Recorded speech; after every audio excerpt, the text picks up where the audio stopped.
In our organizations, the workforce is different. That's one thing that COVID has also done post-pandemic. The traditional model of working for an organization and being a permanent employee, that's going to go the dodo bird. Many of my MBA graduates right now will not sign a permanent contract with a firm like they may have done 1, 2, or 3 years ago. Maybe we will have contractual agents jumping in a project all the time. Well, that causes another big dilemma, and that has to do with the brain.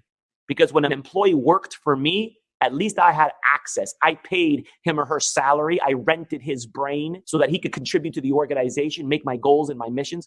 But right now, in a world of contractual workers and a liquid workforce, who owns the intellectual property? Let me tell you, the employees think they own it. I, as an employee, will tell you, the company, what you need to know.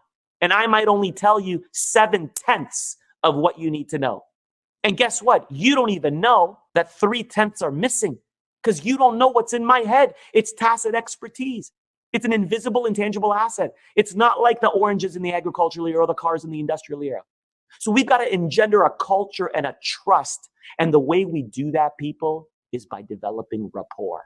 I love this word, rapport. It means I look into your eyes, you look into my eyes, and we start to generate trust and alignment with one another. And yeah, it's better to do it old school, mano a mano, face to face. But COVID may not allow that in your workplace.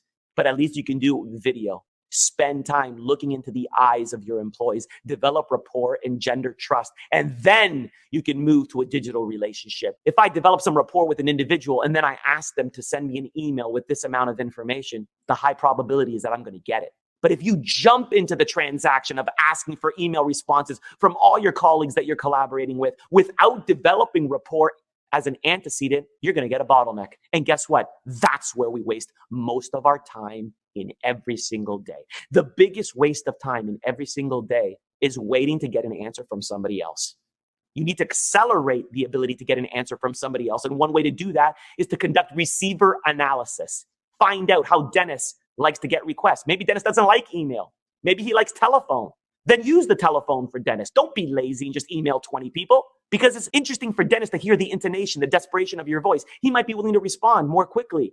And then you got Jessica. Jessica doesn't like email or voicemail. Jessica wants to see you face to face, even if you have to wear a mask 6 feet apart. But you know what Jessica likes? 3 chocolate donuts too on a Friday. So I'm going to bring those chocolate donuts to her if it raises the probability of me getting the information that I need from her. And that's really the secret. Receiver analysis for a liquid workforce so that you can be more productive.